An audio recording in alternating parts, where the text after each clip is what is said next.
Hey, mine's Pexels. Did you watch Mashin Sentai Kiramager? I've been curious about that show. Yep, sure did.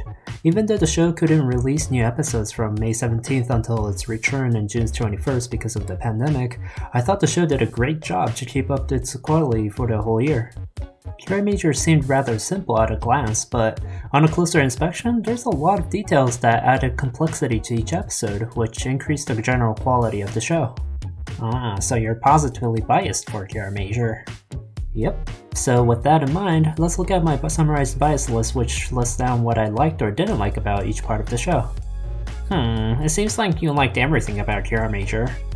Well, there are a few minor things that didn't match my preference, but I still thought each part of the show was pretty good and enjoyable. So for today, we're only gonna cover the story and the characters, and we'll cover the villains and the robots next time. Well then, let's look at each part in detail. Alrighty, bring it on! First is the story. To better understand it, let's break down the name to know what to expect out of Mashin Sentai Kiramager. The word machine is a made-up word that is supposed to sound similar to the English word machine.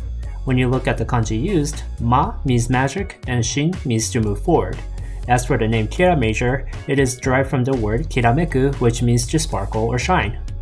That sounds very complicated. So based on its name, this show has mechanical and magical elements, and I guess the heroes are sparkly.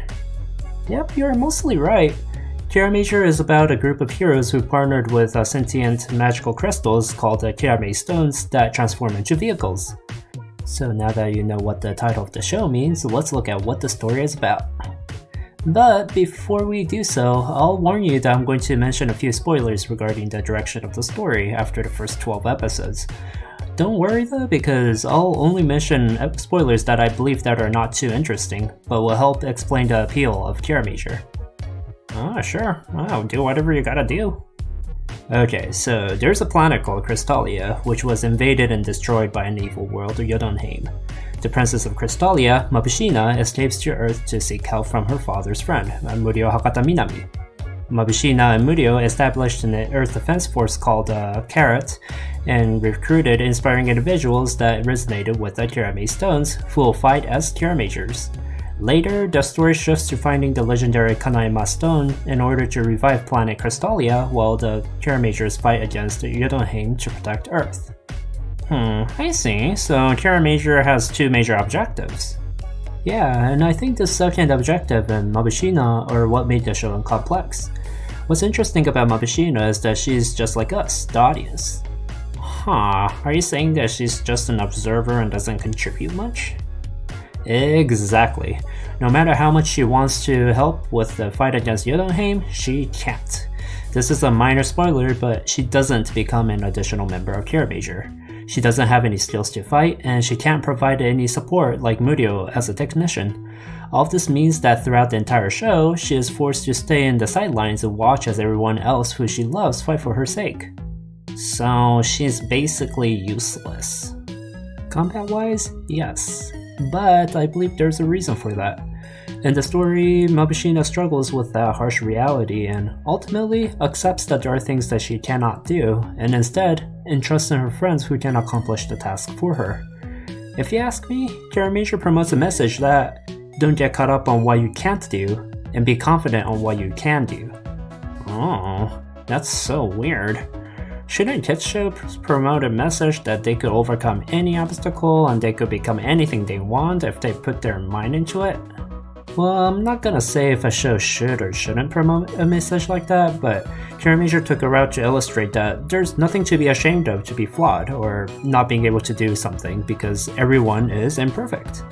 The thing is, most members of Kiramager don't have much of a character development because they overcome or accept their flaws within the first couple episodes of the show.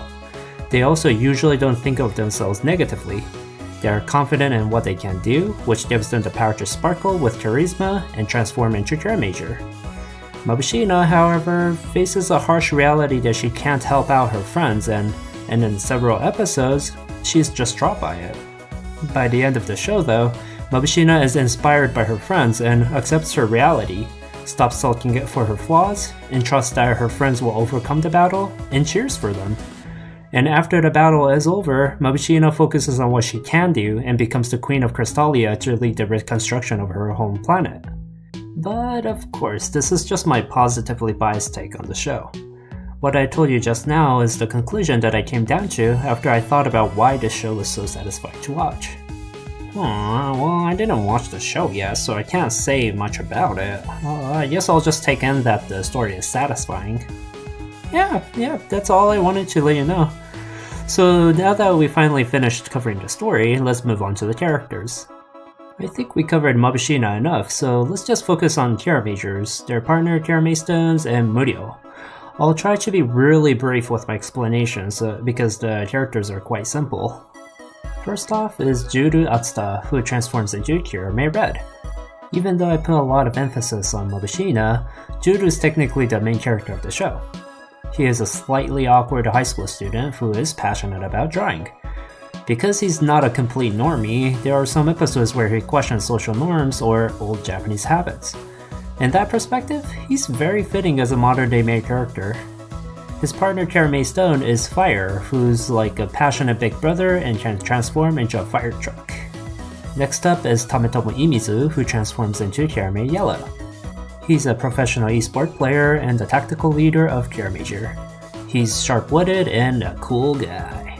His partner Kirame Stone is Shovelo, who's like a caring grandpa and can transform into a shovel car. Next is Sena Hayami, who transforms into Kirame Green. She is a talented track and field athlete.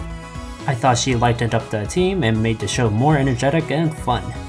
Her partner Kirame Stone is Maha, who talks like a gentleman, but he's kind of a crazy fanboy of Sena and can transform into a sports car.